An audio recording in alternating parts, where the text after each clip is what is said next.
Morning to everyone. Today we are going to learn about qualitative analysis of some unknown salt. First of all, you have to know what is qualitative analysis, and then we will go for a specific determination of some ions. Maybe we already today I have mentioned that I will teach you the determination of iron 3 plus, iron 2 plus and magnesium 2 plus. These all are cations. So today, first I will let you know, or I will teach you how or what is qualitative analysis or qualitative analysis of some unknown salt. That means quality. When you understand or when you think about the quality, that means nothing related about the quantity. That means what are the components present in certain things. Like as we are going to understand or study the salt, then what are the components present in a salt? That is our quality. That means it doesn't matter how much or how much volume or amount present, just we need to confirm if this component is present or absent.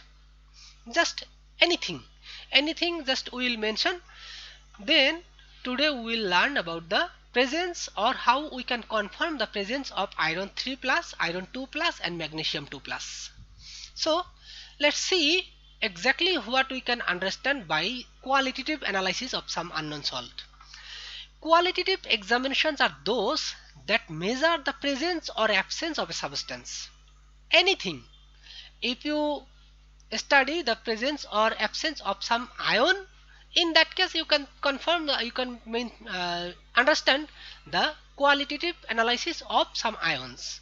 But not only this, you can study any other things, just for food or any juice or any other component. Quality means if there is anything, maybe consider this is a CVIT tablet. Now you need to think what are the components present in the tablet. It has been mentioned that vitamin C 250 milligram.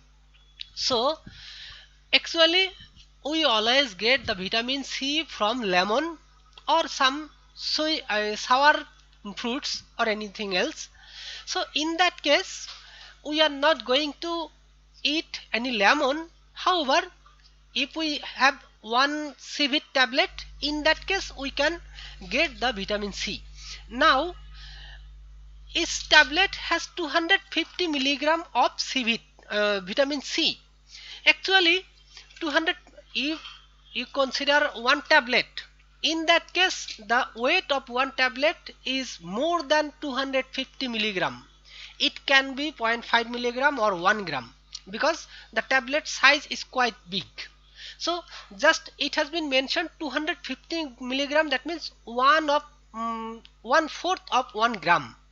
That means just, but the tablet is larger, but in that case it has some binder, sometime maybe some something component or maybe calcium carbonate or something like this, that binds the vitamin C so that it can be prepared like as a pellet or like as a tablet. So what does it mean? It should be mentioned that what other ingredients are present in this. If this is, definitely this is not bad for health. However, for a good quality of product, it should be mentioned that in each gram or in certain quantity what other components also present in the substance. Like as if you buy some other food products, in that case they mention sugar, salt, milk and other uh, what rice powder or wheat powder and the different other things. So all the things should be mentioned exactly, but the amount, this that is also one very important property, that amount. Last week I have purchased an tasty saline.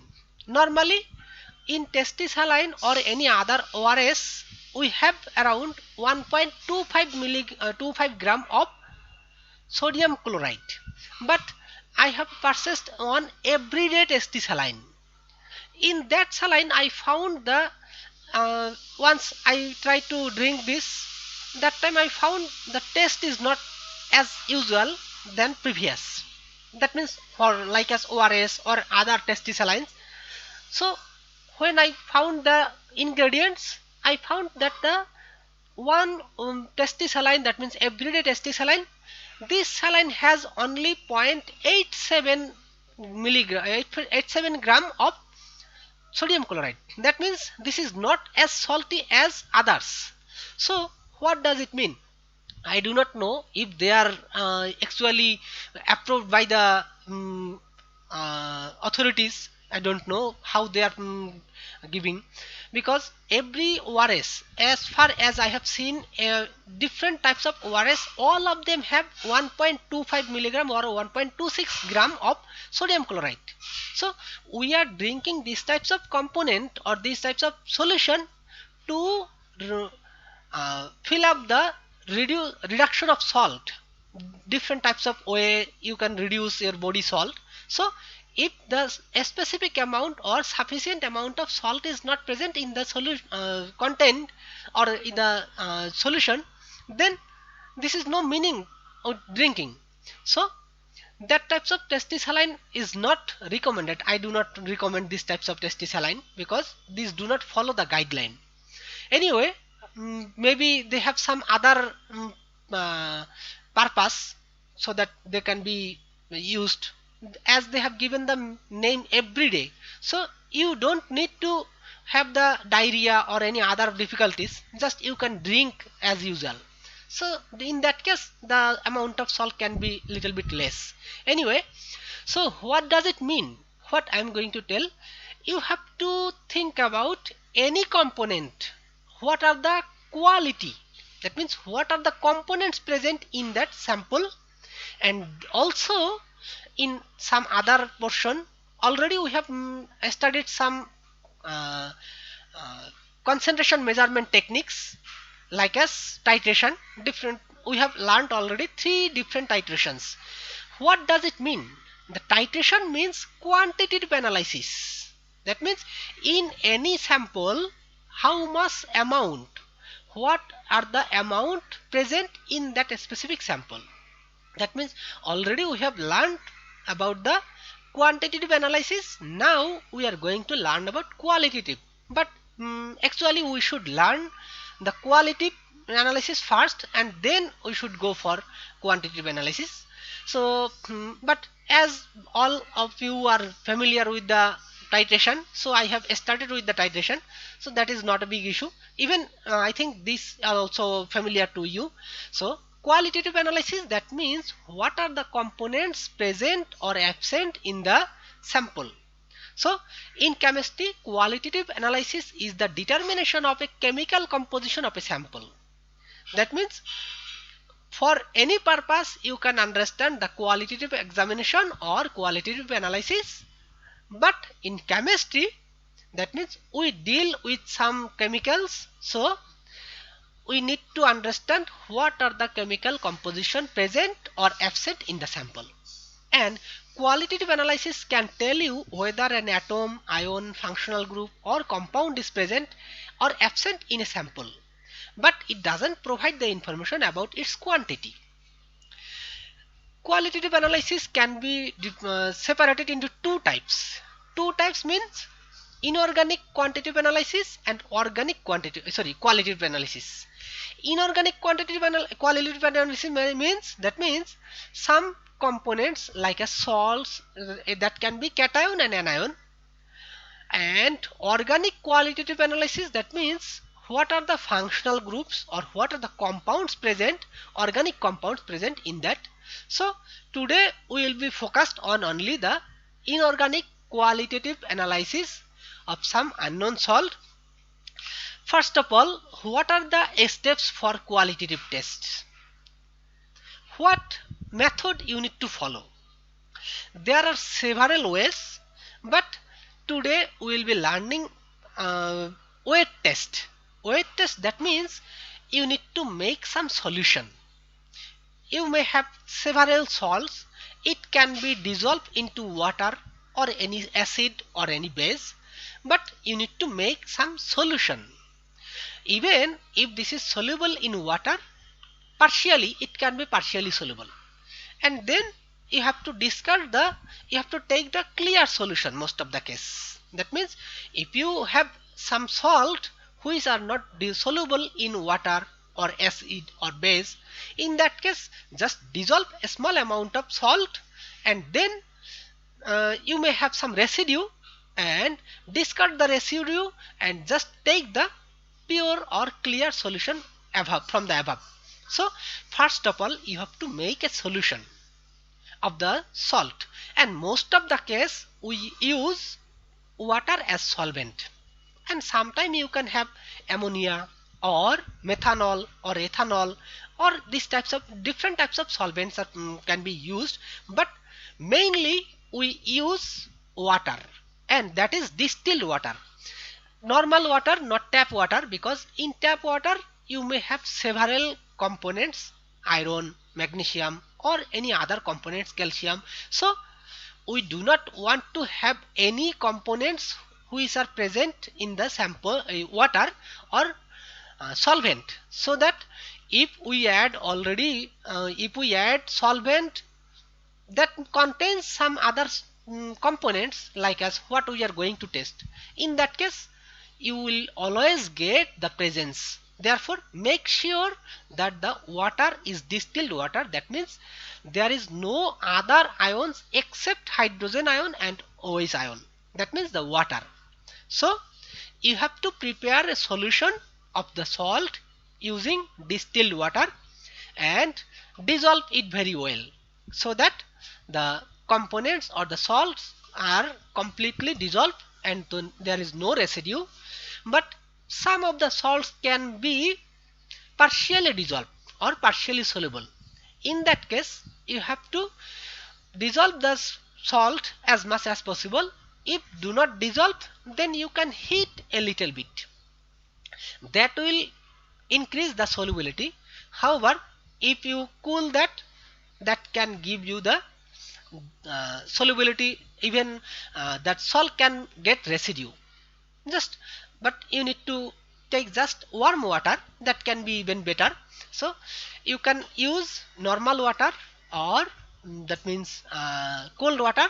Then if it is not soluble, you can take warm water to dissolve it, or if you cannot dissolve that, you can warm the salt and water mixture.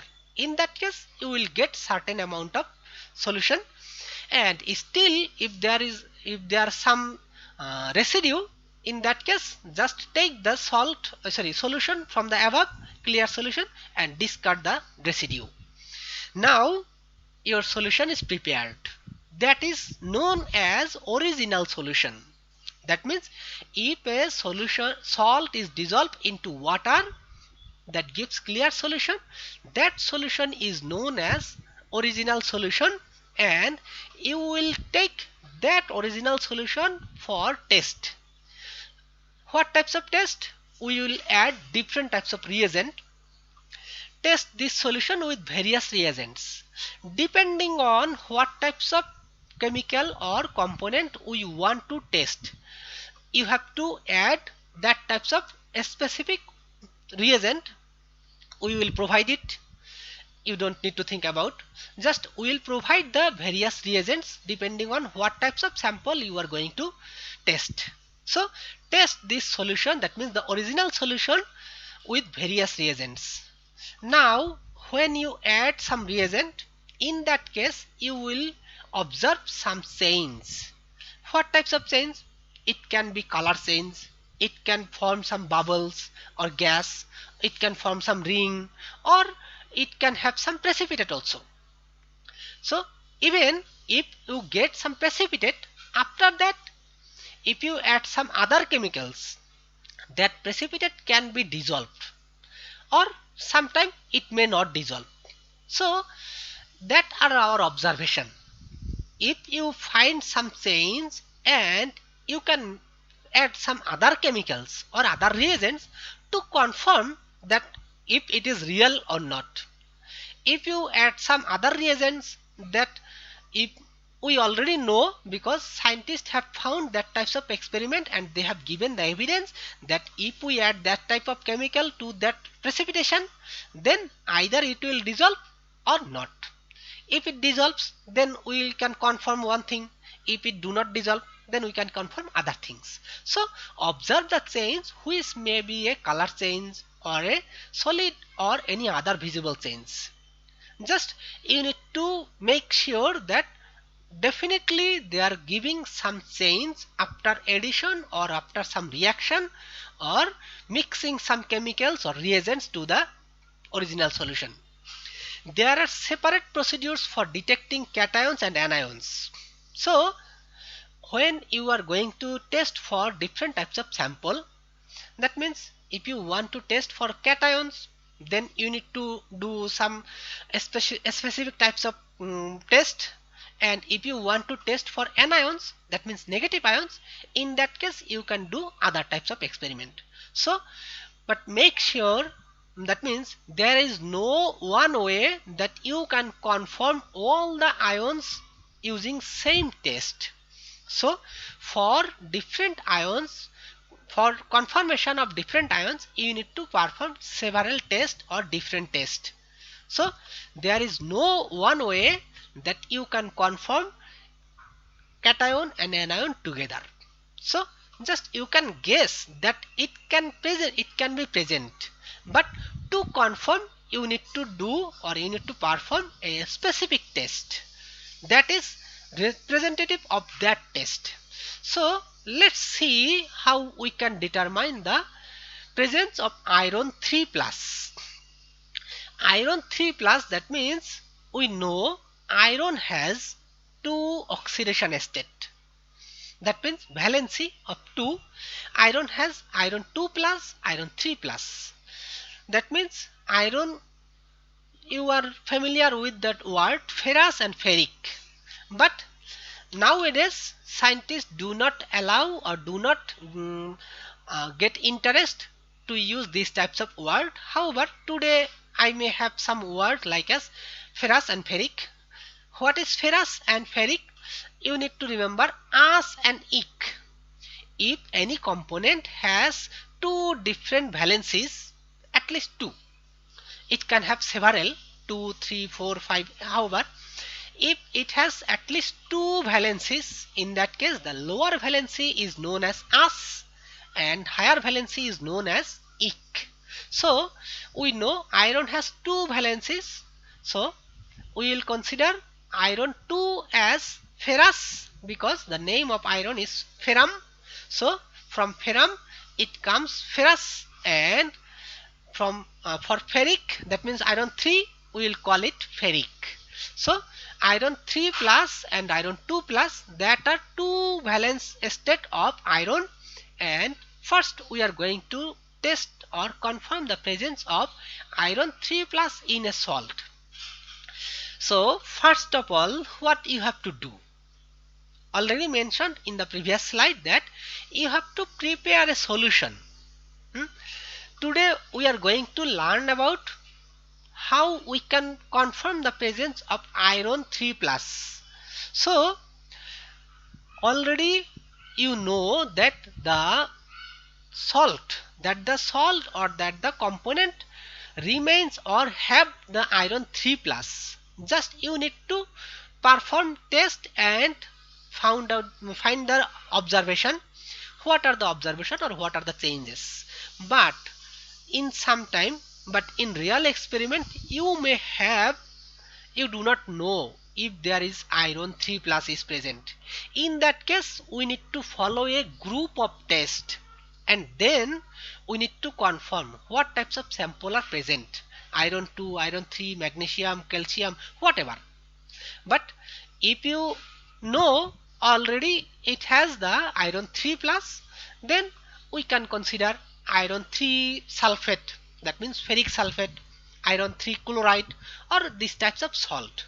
So first of all you have to take a salt containing iron 3.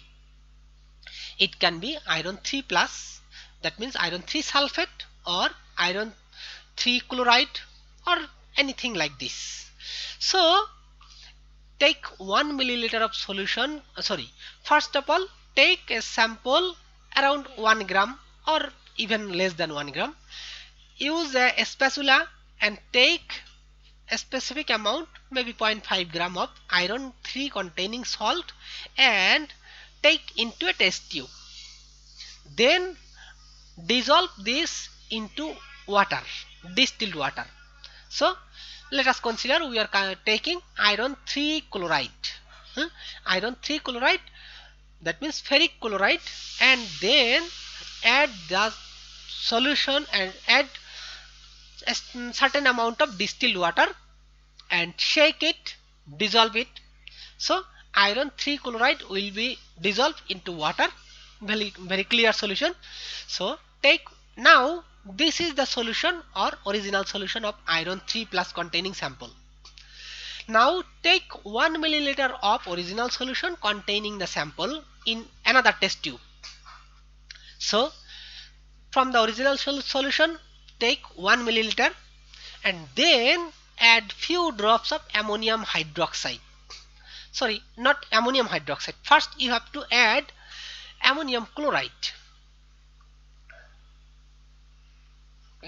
Okay. First you have to add ammonium chloride. Ammonium chloride is a solid sample, solid salt. So first take the 1 milliliter of iron 3 chloride solution, the original solution, then add certain amount of ammonium chloride solid. You can have in the ammonium chloride solid, take a spatula and then take a specific amount of ammonium chloride and dissolve it. Then add some ammonium hydroxide solution. We are taking ammonium chloride salt, and already in our sample or in our test tube with the water iron 3 chloride is present. So we have already added ammonium chloride and iron 3 chloride and then add few drops of ammonium hydroxide. Now what will happen? This reaction will give some product, that is iron 3 hydroxide. So you will see if this is a colorful solution or not. That can be, that is clear solution definitely. That when you add iron 3 chloride there is no residue. Ammonium chloride, it is soluble in water. So that when ammonium chloride and iron 3 chloride are dissolved, then you will get a clear solution. And further, when you are adding ammonium hydroxide, instantly you will get some reddish brown precipitate of iron 3 hydroxide. Actually you may not know what is the precipitate, so I am giving here the reaction, but you will know that when you are adding ammonium hydroxide to the solution of iron 3 chloride and ammonium chloride, in that case you will get some reddish brown precipitate. Actually you will observe the precipitate, but you may not know what is the precipitate. But if you get the reddish brown precipitate, in that case you can guess what types of chemical you have added. In your sample it was iron 3 solution, ammonium, and then you have added ammonium chloride, and then you have added ammonium hydroxide. So what are the possibilities? What chemicals or what products you can find out? That is possible that ammonium hydroxide, that can form ammonium hydroxide, this iron can react with this OH to form iron 3 hydroxide, and the color of the iron 3 hydroxide is reddish brown. So when the iron 3 hydroxide is formed, you will observe a reddish brown precipitate. So if you get these types of reddish brown precipitate, you can easily understand that the presence of iron 3. So if there was no iron 3, then maybe something aluminium or magnesium or whatever. So in that case you might get some other, maybe as aluminium.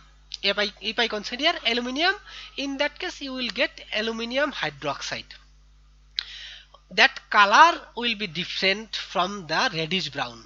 So only you will get reddish brown precipitate when iron 3 plus is present in the solution and you have added ammonium hydroxide, ammonium chloride.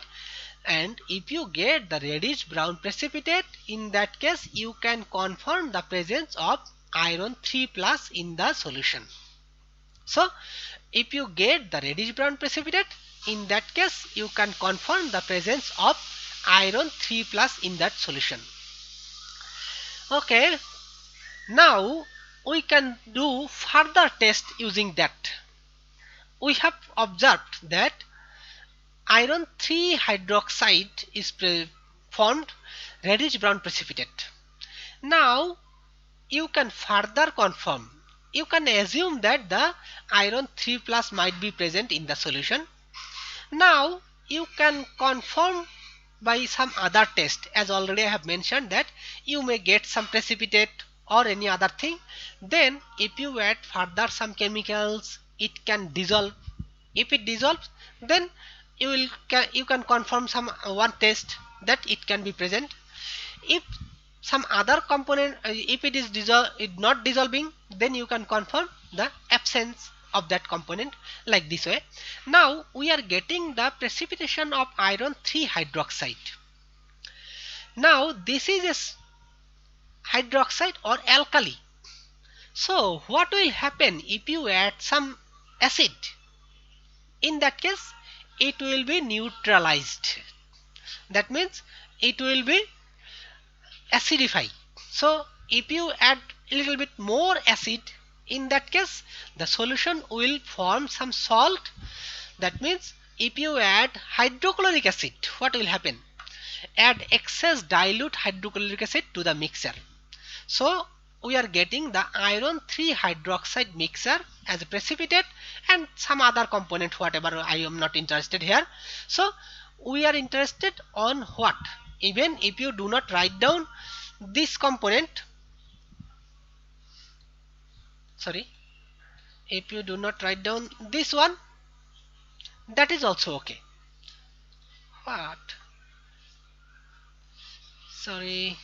Okay. So if you do not write down that component, that is also okay, because we are focused on only this precipitate, this product. So if you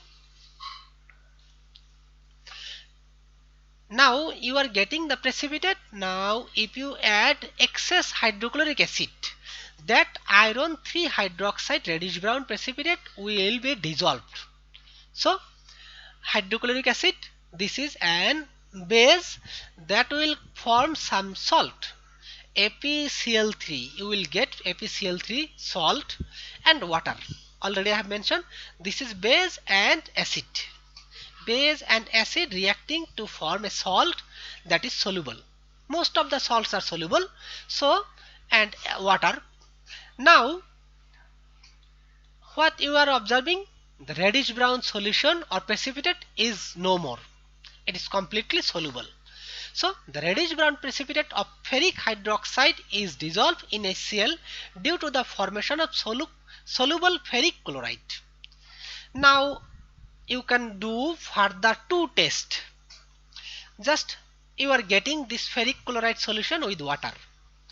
Divide this solution into two parts. Just take two test tubes and separate it. That means we are going to test two different types of tests from here.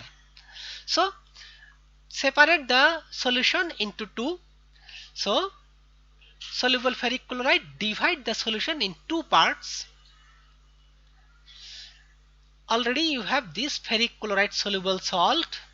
Now in one test tube, take few drops of potassium ferrocyanide. See, ferric chloride and potassium ferricyanide. Potassium ferricyanide, few drops of potassium ferrocyanide, potassium ferrocyanide. Then what you will see? You will see or you will observe a Prussian blue color. Previously it was soluble and initially it was reddish brown solution, reddish brown precipitate. When you have added hydrochloric acid, you observe that there is no precipitation, completely soluble solution, and then you have divided the solution into two parts because we want to perform two tests using that solution. So separate and then add few drops of potassium ferrocyanide to the ferric chloride solution. Then what you are observing? You are observing Prussian blue color ferric ferrocyanide blue complex. This is our ferric ferrocyanide. Ferric ferrocyanide, and you will observe a blue solution, Prussian blue, that means very deep blue. Blue solution, the Prussian blue colored ferric ferrocyanide. So if you observe these types of solution after addition of potassium ferrocyanide, in that case you will get ferric ferrocyanide solution, Prussian blue color. In that case you can confirm the presence of iron 3 plus in your initial sample.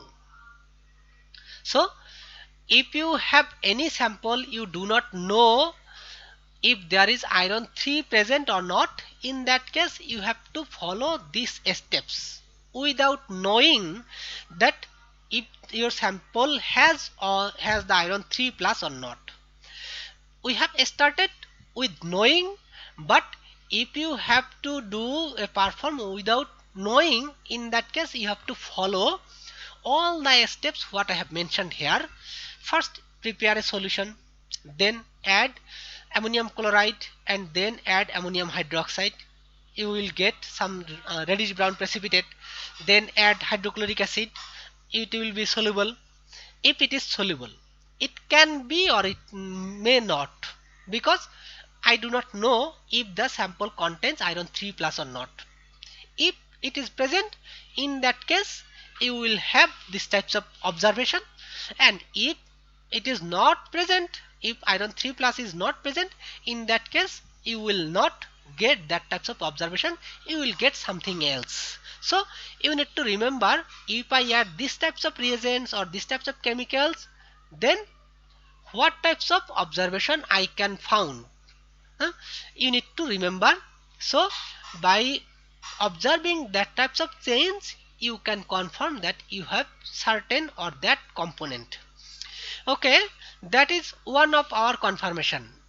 As already we have divided into two parts of the solution, now we will take another part and add few drops of potassium cyanide. So we have divided the solution, iron 3 chloride solution, into two parts, and we have performed one test with iron potassium ferrocyanide, that solution, and now we are doing another test, potassium cyanide. So in the rest of the solution we are adding potassium cyanide. So what will happen? You will get iron cyanide or ferric cyanide, and you will get blood red solution. So in previous test we have found Prussian blue solution, and if we add potassium cyanide, that will give iron cyanide, iron 3 cyanide or iron or ferric cyanide solution, which is colorful and it is blood red solution. So that is our observation.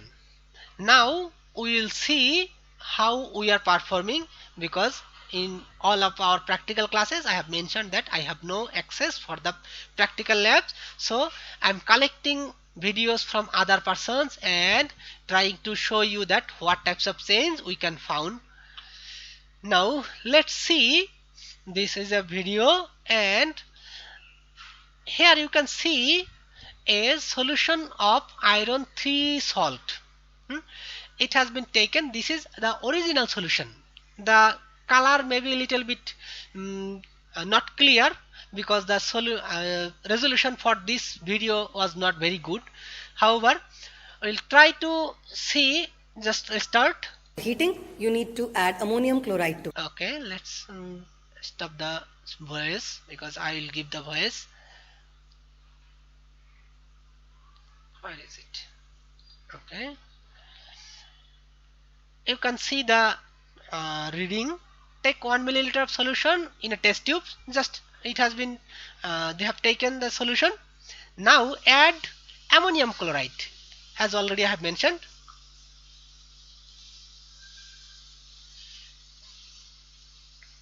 This is the ammonium chloride salt. What?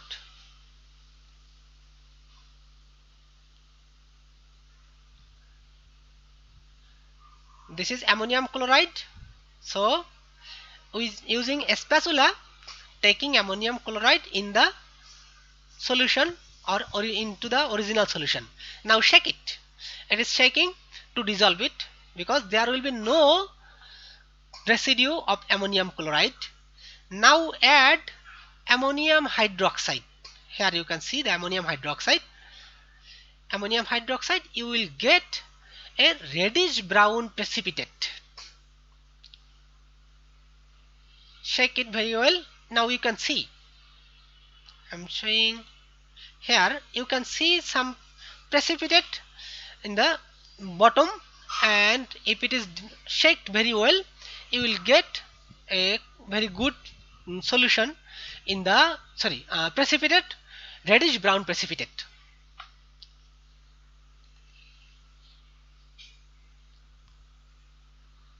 Now add excess hydrochloric acid. As already I have mentioned that we are getting the reddish brown precipitate of iron 3 hydroxide, because we know the color of iron 3 hydroxide is reddish brown and it is not soluble into water. So why we are getting the precipitate? That is one very important thing.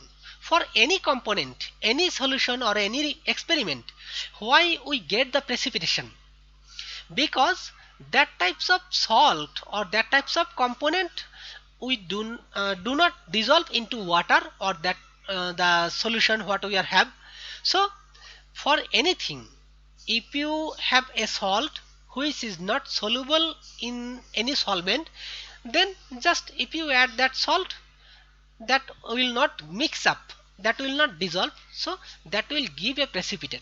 So when we are adding iron 3 chloride or iron 3 salt with ammonium hydroxide and ammonium chloride, in that case some component of iron 3 hydroxide is forming. That iron 3 hydroxide is not soluble into water. Therefore we are getting the precipitate, and we are getting the precipitate of a specific color because the iron 3 hydroxide has a color, because iron, most of the case you will observe a color depending on if the ion or if the metal or if the sample is a d block element. D block element, you are familiar with the d block element. D block element, that means if you have the electronic configuration and if the last electron goes to the d orbital, in that case that types of elements or metals are known as d block element. So most of the case d block and a block, I am not going because a block are a little bit far away and a little bit complicated. So just let us consider about the d block element. So iron is a d block component or element. So most of the iron compounds are colorful. So when iron 3 hydroxide is forming, it is giving the representative color, and as it is not soluble into water, it is giving a precipitation. Now when we are adding hydrochloric acid, what will happen? As already I have mentioned, addition of hydrochloric acid, you will see the precipitation will go away and it will be dissolved. See, the precipitation is no more, just it is little bit colorful, but there is no precipitation. So when it is shaked very well, there will be no precipitation, so you will get a clear solution, so there will be no precipitation. Okay, now you have to, as already have mentioned, this is clear solution and no precipitation. Now divide the solution into two parts. Take two different test tube and separate by just transfer one from another. Now taking the and separating and taking another test tube to separate. Okay, take one of the test tube. Now you are taking sample from, already you have separated in two test tube. Now add or take one sample or one test tube in the sample and then add potassium ferrocyanide, potassium ferrocyanide solution. So what will happen? Add few drops of potassium ferrocyanide. This is potassium ferrocyanide. Here you can see potassium ferrocyanide. Add potassium ferrocyanide to the solution and then you will get, this is very dark blue or can be considered as Prussian blue. Now you can observe that it is Prussian blue. Okay, this is one confirmation that if you can get these types of color, Prussian blue solution after addition of potassium ferrocyanide, then you can confirm the presence of iron 3 in the sample. Okay, now you have another component or another portion of the sample, then add a small amount of or few drops of what I have mentioned, that potassium cyanide. Potassium cyanide. Add few drops of potassium cyanide. Take the rest of the solution and add potassium potassium cyanide, and then you will give blood red. Just shake it, you will get, this is the blood red color or blood red solution. So take it for both one, you can see the difference. This is Prussian blue and this is red. So by observing these two different tests, you can confirm that if there is iron 3 or not. So make sure observing this change that you have added several reagents, you are understanding the observation, what types of change it can have. So after getting the color change and observe what other observation, if it is soluble or not, what are colors, then you can confirm the presence of iron 3 in your sample. Do you have any question regarding this? Any of you? No, sir. Okay. Now let's see how we can confirm the presence of iron 2 plus. So exactly similar experiments, but we will get different types of ions or different types of components because we are taking iron 2 plus. So once you have iron 2 plus, you will get the corresponding component or corresponding compound to the iron 2 plus. So you will have different color. Now exactly similar way you are preparing the solution, original solution. Dissolve a small amount of iron 2 plus containing salt, maybe iron sulfate or iron 2 chloride or anything regarding the iron 2 plus salt. So dissolve a small amount of iron 2 plus containing salt in a test tube. That is your original solution. You need to make sure if this is soluble or not. If it is not soluble, then you need to use warm water, then you can add hot water, and then if it is not soluble, in that case you can warm the water containing salt in that case you will get certain portion of the salt can be soluble. So most of the case you will get the salt is soluble. Okay, our original solution is prepared. So dissolve the small amount of iron 2 plus containing salt in a test tube. This is our original solution. Now take 1 milliliter of solution, iron 2 solution or original solution what we have prepared right now. Add few drops of sodium hydroxide solution. This is a base. So when sodium hydroxide reacts with iron containing compound, so in the reactivity series, are you familiar with the reactivity series?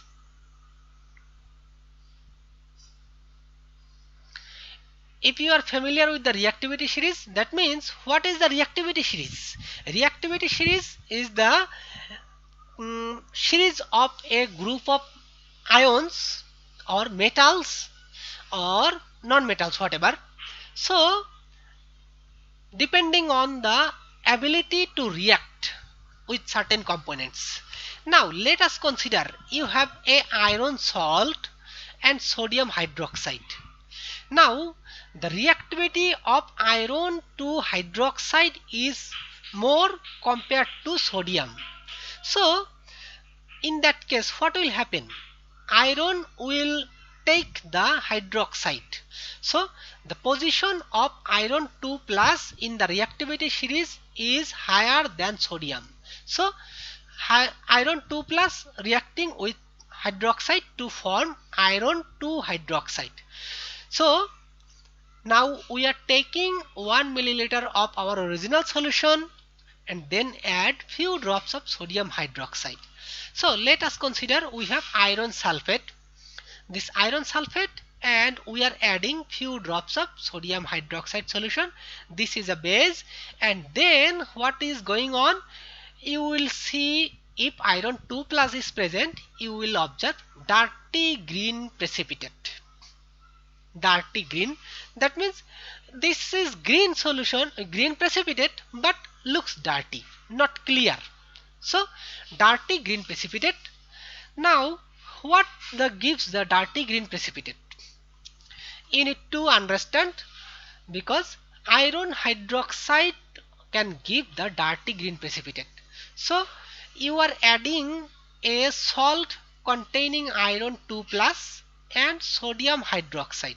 So if you observe that you are getting a dirty green precipitate, in that case you may have iron hydroxide in the sample, so that you are getting dirty green precipitate.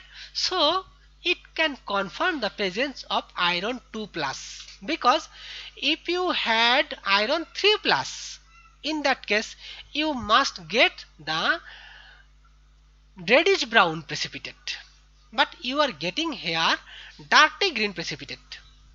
Previously I have mentioned for iron 3 plus we would get reddish brown precipitate of iron 3 hydroxide, but in case of iron 2 we are getting dirty green precipitate.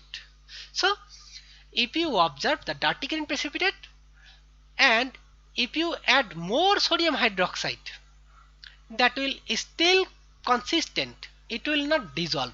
So if you add few drops of sodium hydroxide, it will be containing, it will give a dirty green precipitate.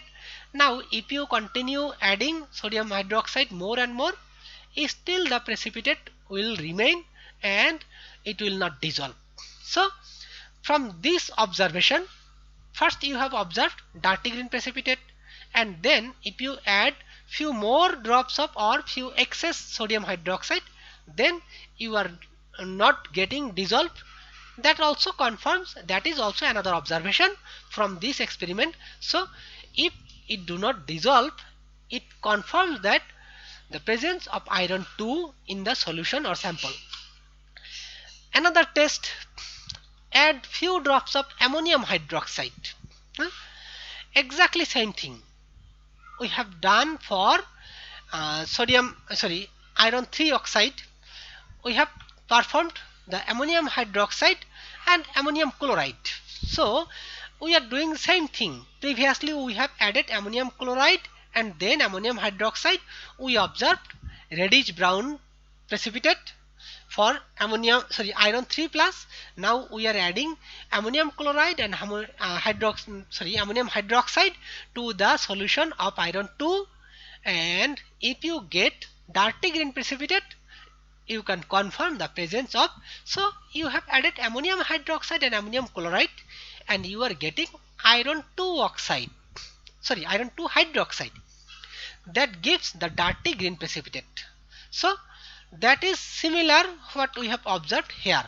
So we are getting iron 2 hydroxide, that is dirty green, and for here we are also getting iron 2 hydroxide, that will be both giving the dirty green precipitate. So you are adding two different reagents.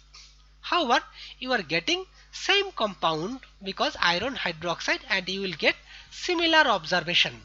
So if you observe a dirty green precipitate after addition of ammonium hydroxide or sodium hydroxide, then you can confirm the presence of iron 2 in your sample. Now let's see how they are doing.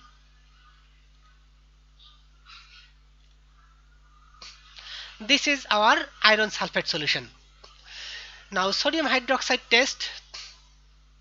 Add a sodium hydroxide solution that will give dirty green color. So add few drops of sodium hydroxide. Okay, it looks dirty. Now you can see this looks dirty. Already added few drops of sodium hydroxide, and it is going to settle down in the bottom. So you are getting dirty green precipitate of sodium hydroxide. Let's continue.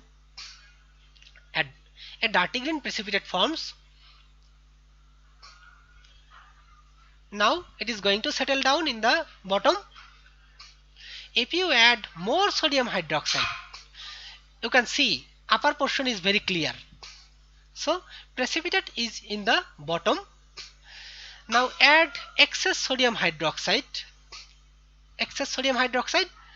So still the precipitate is not dissolving. So it persistent the precipitation, dirty green precipitate. The dirty green precipitate remain in the solution. So it will settle down if you keep for a while. The precipitate will settle down for after a while, because the precipitate is not soluble in the solution. Therefore it is giving a dirty green precipitate. Now we will go for another test. This is done. Ammonia test. Ammonia, first if you add some ammonium chloride, that is okay. Add a small amount of ammonium chloride, and then adding few drops of ammonia solution. Ammonia solution, that means ammonium hydroxide. This is ammonia solution, ammonium hydroxide. So we are adding ammonium hydroxide, and you are getting similar dirty, exactly similar. But in this case, previously you have found the clear solution in the top. Now you are getting the clear solution in the bottom, and upper portion is dirty. So that are two different, because it seems the ammonium hydroxide, iron 2 hydroxide generated from that. So the density of this solution is little bit higher compared to this. Therefore this portion is in the bottom and this portion in the top. So it is very simple. You can understand the density, depending on density, which portion will be in the top and which portion will be in the bottom. So you are getting a dirty green precipitate in the solution after addition of ammonia solution.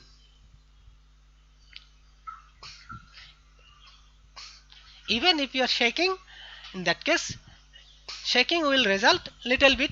So after still you can see some color, but if you keep it for a while, in that case the color. And now you are adding excess of ammonia. Excess ammonia will give similar precipitation. excess ammonia solution will remains persistent, so you are getting the solution again similar, and the bottom is transparent or clear. So if you observe these types of test, or if change after addition of sodium hydroxide or ammonium hydroxide to the iron 2 containing solution, then you can confirm the presence of this color a little bit different. However, both are dirty and you are getting precipitation. So even after addition of excess amount of sodium hydroxide or excess amount of ammonium hydroxide, the precipitation persistent in the solution, which confirms the presence of iron 2 in the solution. Okay, we have another test. We can confirm or we can perform the presence of iron 2 plus. Add few drops of potassium hexacyanoferrate. Potassium hexacyanoferrate or potassium hexacyanoferrate, this is the solution. Add few drops of potassium hexacyanoferrate to form Prussian blue or pale blue colored potassium hexacyanoferrate. So here you can see potassium. Now if you have iron 2 plus, then you can get iron 2 plus with the potassium ferrocyanate hexacyano. That means it has 6 cyano, so we are calling it hexacyanoferrate, potassium hexacyanoferrate. So addition of few drops of potassium hexacyanoferrate solution, you are getting potassium ferro and then hexaferric cyano colored potassium hexacyanoferrate solution. So pale blue or Prussian blue solution. So if you get these types of observation, you can also confirm the presence of iron 2 plus. Another test, add few drops of potassium cyanide. If you add few drops of potassium cyanide solution to 1 milliliter of original solution, so you will get iron cyanide. Here you can see potassium cyanide reacting with iron 2 salt, you will get iron cyanide reddish brown precipitate. Then if you get these types of iron cyanide solution, you can confirm the presence of iron 2 plus in your sample. Let's see then pale yellow solution or reddish brown precipitate. First reddish brown precipitate, and then if you add excess potassium cyanide, if you add excess potassium cyanide, you will get pale yellow solution. Okay, let's see what we have. We are taking original solution around 1 milliliter. This is our original solution. Take this, and then this is little bit bluish solution. However, if you add ferrocyanate solution,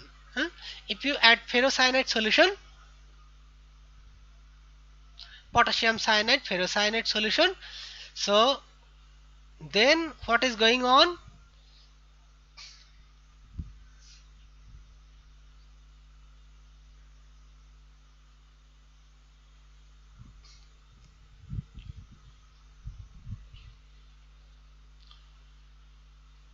Okay, now see in the bottom.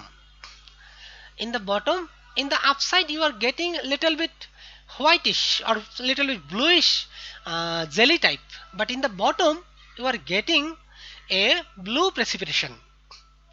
So this confirms the presence of iron 2 solution.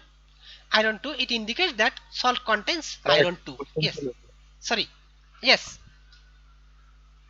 Sir নিচের গুলো কি জমাট নাকি ওগুলো sir liquid sir? ওগুলো তো জেলির মতো হয়ে গেছে স্যার। উপরেরটা জেলি, নিচেরটা প্রেসিপিটেশন। উপরেরটা জেলি এন্ড নিচেরটা তোমার প্রেসিপিটেশন। তো এই জেলিটা তুমি যদি মিক্স করো, then you will get a even dirty solution but the precipitation will be remain in the bottom. So in this portion the color is little bit white. This looks like jelly, and we are concentrated in this portion, that means blue precipitation.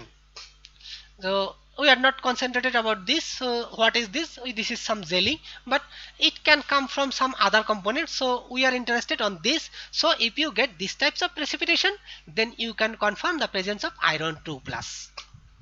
Okay, now we will go for testing the magnesium 2 plus. Magnesium 2 plus, exactly similar thing how you can prepare the sample or original solution. Dissolve a small amount of magnesium sulfate or magnesium 2 plus containing salt. Dissolve a small amount of magnesium salt into distilled water. This is our original solution. So take 1 milliliter of original solution. This is our original solution. We have to take 1 milliliter or just 1 or 2 milliliter in a test tube. So add a small amount of ammonium chloride. Ammonium chloride, this is our solid salt, as already we have added for the iron 3 plus solution. Add a small amount of ammonium chloride and dissolve it very well. Add few drops of ammonium hydroxide. So we have taken magnesium sulfate, that means the Mg2 plus ion, then add solid ammonium chloride, this is salt, and dissolve it very well. That will give you clear solution. Add few drops of ammonium hydroxide, and then finally add some ammonium phosphate. Ammonium phosphate solution. Add few drops of ammonium hydroxide and finally add some ammonium phosphate. So that was our original solution containing magnesium sulfate, that means presence of magnesium 2 plus. Now if you observe white crystalline, so now you need to scratch the test tube, the wall of the test tube, using a glass rod or some glass tube. You can scratch from inside, but be careful, do not hit, do not strike the bottom of the test tube so that it can be broken. So just take this, add few drops of 1 milliliter of magnesium sulfate, and then few drops a small amount of ammonium chloride, this is salt or solid, and then dissolve it very well. Add few drops of ammonium hydroxide. Still you will get no big change. And then when you are adding ammonium phosphate, after that you will get very little bit change. But when you scratch, that means if you use a glass rod or glass tube and then scratch the side of the wall of the test tube, then you will get white crystalline precipitates inside the test tube, and that will confirm the presence of magnesium 2 plus. And what is this? Magnesium ammonium phosphate. Magnesium ammonium phosphate, if you have magnesium ammonium phosphate, then you can confirm the presence of magnesium 2 plus. Actually you may not know this, but you will observe the white crystalline precipitate in the solution, then you can confirm the presence of magnesium 2 plus. Now let's see confirmatory test for magnesium ion.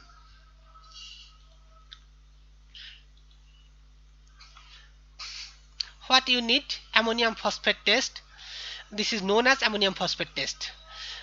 We already have shown that for this experiment we may need to add ammonium phosphate. So this experiment is known as ammonium phosphate test for magnesium ion.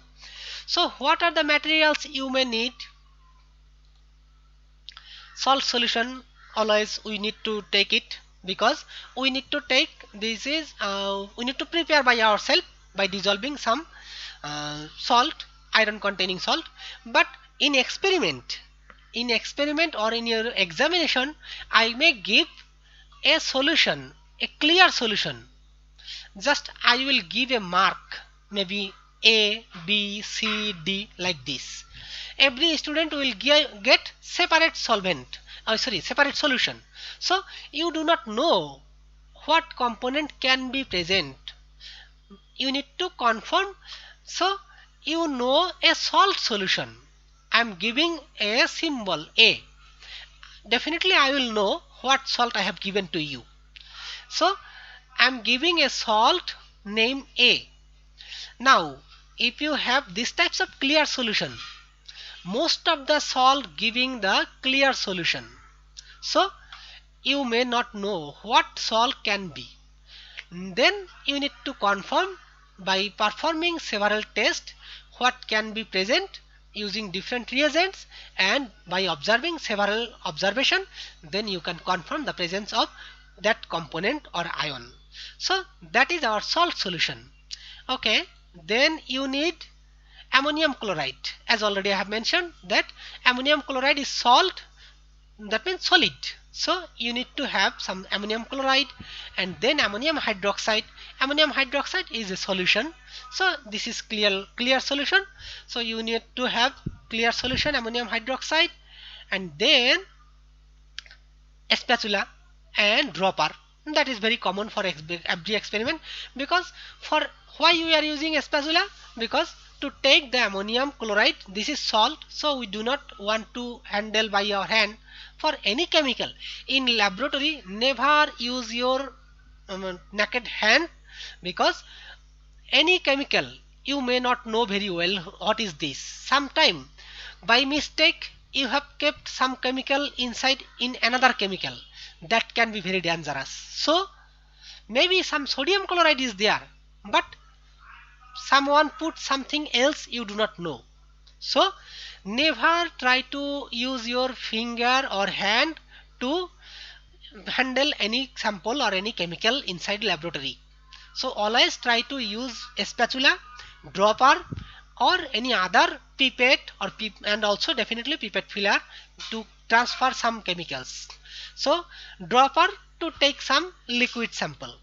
Okay, then this is our glass rod or some glass tube. Now how we can perform the test? As already I have mentioned, take the original solution 1 milliliter around, then add ammonium chloride salt using the spatula, then add ammonium hydroxide, dissolve it. After addition of ammonium chloride you need to dissolve, then add ammonium hydroxide, and then finally add ammonium phosphate. Let's see.